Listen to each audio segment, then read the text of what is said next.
You are watching Chatterbox Bengals, and I am your host, Stone Shields. Coming up on today's show, we're going to be talking about a particular Cincinnati Bengal who very well could be a future superstar for this football team. Also, Cincinnati back at practice today. They were inside. We've got some injury updates on today's show as well. B.J. Hill was back and participating in some individual workouts at Bengals practice. We'll spend some time talking about him and also a little Shamar Stewart conversation to wrap up today's show. That is what is on tap. But before we get into that, I invite you guys to hit that subscribe button if you haven't done so already. That's youtube.com/chatterboxsports. We are your one-stop shop for Cincinnati sports coverage right here at the channel. We will be live in the ninth inning of the Reds game tonight.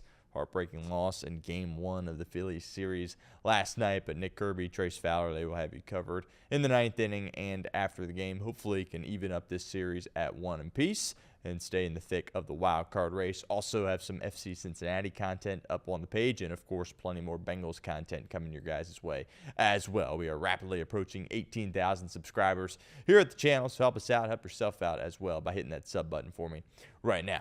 All right, the player that I'm talking about here as far as a potential future superstar for the Cincinnati Bengals is Chase Brown, and that probably is not much of a surprise to all of you fans out there because you're probably thinking the same thing. But now there's more people from a national perspective that are really taking notice of what Chase Brown has been able to do. And also Dan Pitcher, the offensive coordinator for the Cincinnati Bengals, has spoken very highly of Chase Brown. He went on to say when he was addressing the media that, hey, Chase Brown in his eyes is a top 10 back already in the National Football League, and I couldn't agree more with Dan Pitcher. And, you know, obviously the offense, Joe Burrow, Jamar Chase, T. Higgins, they kind of get all the love and the praise, but Chase Brown was masterful for this football team last year, and what he can do this year is something that really excites me because I think he can take some of the load off of Joe Burrow and company. This is a guy that is a complete running back. He is dynamic. We all know the speed that he possesses, right? Your fifth-round pick a couple of years ago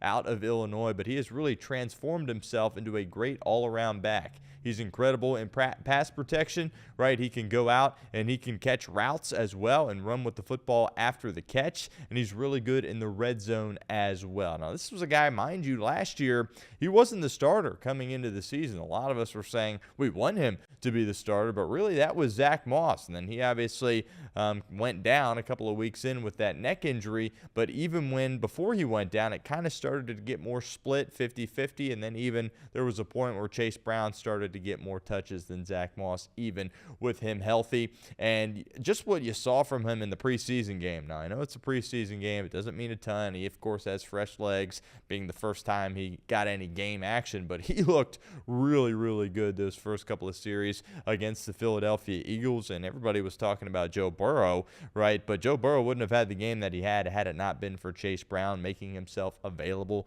to Burrow in the passing game, and of course some really explosive runs in the process as well. So I am really fired up about Chase Brown this season, and I think he is a guy that can become a household name. And when people talk about the Cincinnati Bengals offense, it's not just going to be the big three, it's going to be the big four. And instead of Tyler Boyd, it is going to be Chase Brown, right? Obviously, kind of early on in Burrow's career, it was Chase, Higgins, Boyd, and Burrow. Obviously, Boyd no longer with the football team.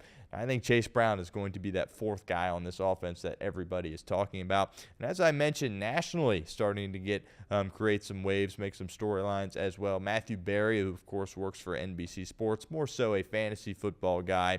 But I do think there are some lessons that can be learned with fantasy, right? A lot of it does translate over to the real game. A lot of it obviously doesn't as well, but he has Chase Brown as the number 11 back from a fantasy perspective, and he was like, yeah, if you take a receiver in the first round of your fantasy draft and you can get Chase Brown as your first running back, your RB1 in the second round, if you opt to go receiver over a running back in round 1, that can spell really, really good things for you if you are a fantasy football owner. I completely agree with Matthew Berry. Obviously, we were focused on what's happening on the football field in Cincinnati, winning games games and what have you. But from a fantasy football perspective, I think Chase Brown is really going to have a prolific season, and he's somebody that they can rely on in the red zone, as I mentioned, and also somebody that can just kind of change the pace and the dynamic of their offense, right? Opposing teams understand that Joe Burrow and Zach Taylor, they want to spread it out. They want to sling it across the yard. But if you can do that and also run the football really, really well, which obviously isn't just the running back, it's the offensive line and kind of the whole machine as well. But boy, if you can do that, this Bengals offense might be borderline unstoppable. Well, they might just be flat out unstoppable, because I think right now they're already borderline unstoppable. But if Chase Brown can really take this next step, play at kind of a Pro Bowl caliber level, look out. This Cincinnati offense is going to do really, really great things again in 2025. Defense, it's a whole nother story. We'll save that for a different video, but I really think Chase Brown has the ability to be a future superstar, and you're starting to see more people nationally, and obviously the coaching staff as well, really take notice of what he's been able to do, and I think it's going to be a massive year for him. All right, as I mentioned, back to practice today for the Cincinnati Bengals. A couple of injury updates. On yesterday's show, we talked about Jermaine Burton, right?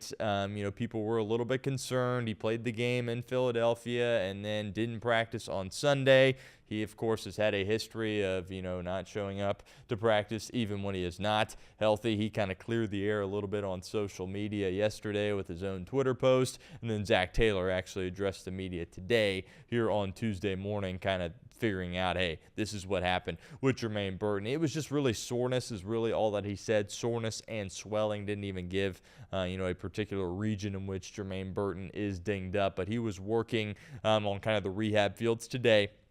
So that actually was outside. The Bengals were in the bubble today. They will be back outside as an entirety of the team tomorrow. But the goal was for him to get ramped up and get back into the swing of things as soon as possible. They avoided disaster, obviously, with Jermaine Burton. I probably would have been more concerned had he just not shown up, right, than if he was, hurt or what have you. But he was just a little bit dinged up, and the expectation is that he will be back very soon with the football team and practicing with the football team as well. B.J. Hill was back. We've obviously seen him in a boot. He showed up for the mandatory stuff. I don't want to call him an addition because he was with this football team, but I think a lot of people thought last year was going to be his final year in Cincinnati, and then that was kind of their first big move in free agency, was bringing back B.J. Hill under a 3-year contract. And so it kind of in some ways feels like an addition, even though obviously he was on the team last year. He was at the mandatory stuff, had the boot. We haven't really seen him much, but he did participate in individual drills today, and the coaching staff, Jerry Montgomery, of course, the defensive line coach, they seem pretty fired up about what B.J. Hill was able to bring. There's some great clips of him putting in some work out on social media, I believe. James Rapine, CincinnatiBengalsTalk.com. Has some good stuff up with B.J. Hill, so make sure you check that out as well. More injuries. We saw Joseph Osai over the weekend. He left a little bit early. He was back out there today, so that certainly is a good thing. Mike Gesicki, they're just kind of being precautionary with Gesicki, right? Not trying to rush him back. It's, soft tissue, hamstring. Obviously, there are concerns when you talk about, that part of the body of a football player, of course. So they're just taking it slow with Gesicki, and kind of really hard to gauge where he's at right now, but they're just not trying to rush him into anything here at this point. I think that pretty much covers things from an injury perspective for Cincinnati. Obviously, some people nicked up, whatever the case may be, but those are the big ones right there. Obviously, Burton, and then B.J. Hill and Joseph Osai on the defensive line are back for Cincinnati. And wanted to close today's show with a little conversation on Shamar Stewart. You're starting to see him get more reps with the ones, which is something that we expected certainly after on the heels of the preseason game against Philadelphia. We will see as his role continues to develop. But, I think the fan base and the team and just people that talk about the team, people that cover the team, me personally, I think we're all starting to warm up to Shamar Stewart a little bit. It was certainly a rocky start with the contract stuff, and he kind of came off the wrong way a little bit, when addressing the media, what have you. But you have to understand, it's a 21-year-old kid, right? First-round pick is getting thrown millions of dollars. His agent's telling him to do one thing. He was just kind of trying to do what was asked of him and paying for, doing the advice in which he was paying for, right, from his agent. So he said some things that kind of came off the wrong way along the process. rubbed me a little bit the wrong way personally, and I'm sure some of you guys as well. But now that you see him out there playing football, has that joy about him, and when he talks to the media now, has that joy about him and playing football as well. And obviously, I think Cincinnati's really excited about what he can do for them, not only as a rookie, but obviously beyond that as well. We've talked on the show about the versatility that he possesses, right? In that Philadelphia game, there was a 3rd and 5 where they actually lined him up on the inside at that defensive tackle position, and I believe it was Myles Murphy and Joseph Osai who were at the edges in that spot. There was even a situation in camp where it was a bit of a wheel route for the running back Chase Brown, and Shamar Stewart was actually the guy that ran out and tried to defend that. And he can move around a little bit, and he kind of prides himself on that, his flexibility, that he can go out there and do multiple different things for a defense. And Al Golden's kind of talked at length like, hey, we've seen guys like him in the past that can do multiple things, but usually they weigh about 255 pounds and not 280, 285 pounds, whatever Shamar Stewart does. So he is a freak athlete. We've all understood that, and now we're really starting to see him get integrated within the Bengals scheme, what they're trying to do.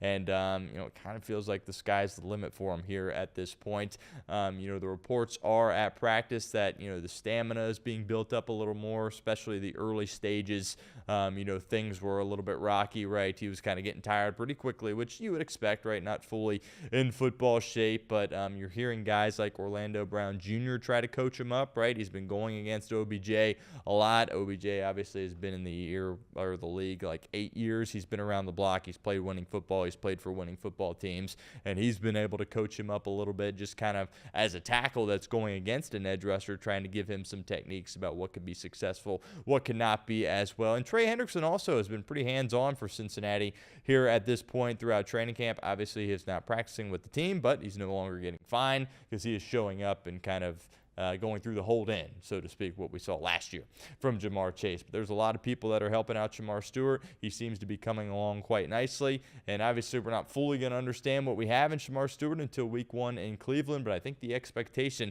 is that he continues to get more reps with the ones, and ultimately in week 1 is probably going to be that starter opposite, fingers crossed, hopefully, Trey Hendrickson. But certainly lots of positives coming from Shamar Stewart here in camp, cleaning up some of the mistakes, right? Had some offside penalties early. And as a rookie, those things are going to continue to happen. But by all accounts, he's making strides in the right direction, and that certainly is positive. That'll do it for today's edition of Chatterbox Bengals. Thank you so much for tuning in. We will have you covered throughout the remainder of the week. And also, Cincinnati plays a football game on Monday night. We, of course, will have you covered on that front as well. Make sure you give me a follow over on Twitter at StoneShields_. Most of our Bengals content will be up there on my Twitter page, so help me out. Give me a follow over on Twitter at StoneShields_.